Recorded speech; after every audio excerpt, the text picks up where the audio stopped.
খালেদা জিয়া ছিলেন বাংলাদেশের রাজনীতি এক দৃঢ়চেতা ও আভাসীন নেত্রী। তিনি এমন এক সময়ে নেতৃত্বে এসেছিলেন যখন দেশের গণতন্ত্র নানা চ্যালেঞ্জের মুখে। সাহসিকতা ও আত্মমর্যাদা ও সিদ্ধান্তে অটল থাকার কারণে তিনি দ্রুত জনগণের আস্থা অর্জন করেন।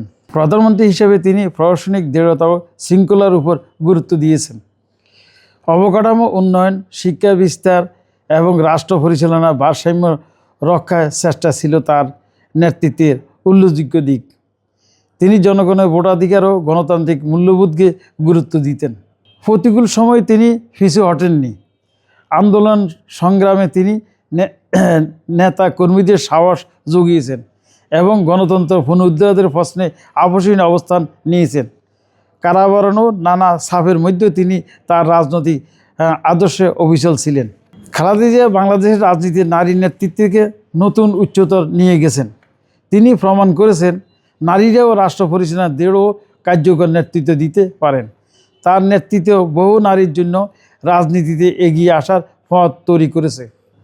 ইতিহাসে তিনি স্মরণীয় থাকবেন একজন সাহসী, আপোষহীন ও গণতন্ত্রপন্থী নেত্রী হিসাবে। রাজনৈতিক মত পার্থক্য থাকলেও তার নেতৃত্ব, সংগ্রাম ও অবদান বাংলাদেশের রাজনীতি একটি গুরুত্বপূর্ণ অধ্যায় হয়ে থাকবে। দেখেন, ওনার সরকার ক্ষমতা থাকা আমলে আমাদের এই জায়গাটা আমরা পেয়েছি, যার ফলে আমাদের এখানে আজকে 1870 প্রায় 5000 লোক উপকৃত। সবাই এখানে আজকে হতো। আর বিশেষ করে আজকের ওনার এই আকস্মিক মৃত্যুটা শুনে আমরা সবাই শোকাহত, এবং যা এটা কোনোদিন ভুলার মতো নয়, এবং ইতিহাসে ওনার নাম স্বর্ণাক্ষরে লেখা থাকবে। দেখেন, খালেদা জিয়ার ইয়েটাই আমাদের প্রতি, বা আমাদের নয়, এরকম গরিবদের প্রতি, শহরের প্রতি, বা সাধারণ লোকদের প্রতি তার যে একটা খেয়াল ছিল, সেই খেয়ালের পরিপ্রেক্ষিতে আজকে আমরা এই জায়গাটা হয়েছি, আমরা এখানে বিল্ডিং করতে পারছি। আজকে আমরা অনেকে আমরা উপকৃত, মোটামুটি অনেকে আমরা স্বাবলম্বী হইতে পারছি। মৃত্যুর কথাটা শুনে আসলে আমরা এটা মানতে পারতেছি না, কিন্তু তারপরেও কী করব, আল্লাহর ইচ্ছা, আল্লাহর ডাকে সবাইকে যেতে হবে। কিন্তু ওনার এই ইয়েটা আমাদের মনে চিরস্মরণীয় হয়ে থাকবে।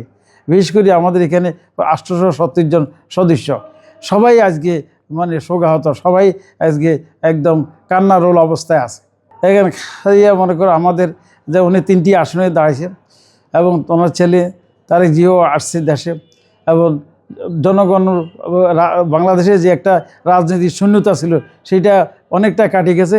আজকে সবাই মনে করেন রাজনীতিমুখী হয়ে এসছে, কারণ এই দেশে নিরপেক্ষ শান্তিপূর্ণভাবে নির্বাচন দীর্ঘ 17 বছর করতে পারে নাই।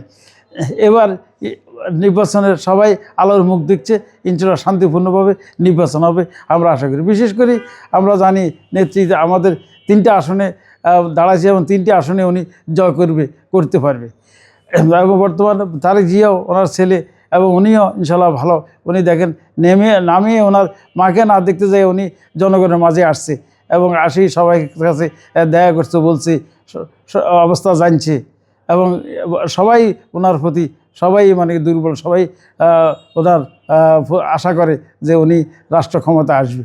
দেশের রাজনীতি পরিবর্তন হয়ে গেছে, এবং সবাই যে একটা দেশে একটা শূন্যতা বিরাজ ছিল, সেই শূন্যতা এখন পূরণ হয়ে গেছে ইনশাল্লাহ। এখন আমাদের দেশে আশা করি অনেক অনিয়ম সেটাও দূর হয়ে যাবে।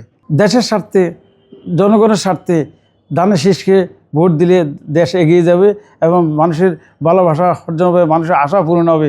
এবং অনেক দিনের জন্য অনেক আশা থেকে মানুষ বঞ্চিত হয়েছে। ধানের শীষ কে আমি অনুরোধ করব আমাদের সবাইকে যেন ধানের শীষের প্রতি আমরা ভোট দিই, এবং ধানের শীষে যেন আগায় নিয়ে এবং জয়যুক্ত করতে পারি। আমরা আশা করি ধানের শীষ অগ্রগতি হবে।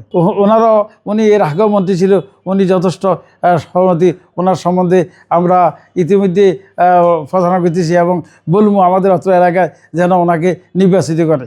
এবং ওনার যত জনপ্রিয়তা আছে, উনিও মানুষের দুঃখে সুখে সবসময় আসে, সাথী আসে। ওনার সম্বন্ধে আমাদের অনেক জানা আছে। ওনার কাছে আমরা যখনই যে গেছি সহযোগিতা পাইছি। অবশ্যই উনি এমপি, অতীতেও মন্ত্রী ছিলেন, এমপি ছিলেন, এলাকার অনেক উন্নয়ন হয়েছে। এবার আশা করি আরও ভালোভাবে উন্নয়ন হবে, আরও ভালো হবে, মানুষের অনেক উপকৃত হবে।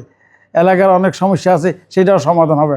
এখন এটাই দেশবাসীর কাছে শুধু দোয়া চামো, আল্লাহ যেন ওনাকে জান্নাতবাসী করে।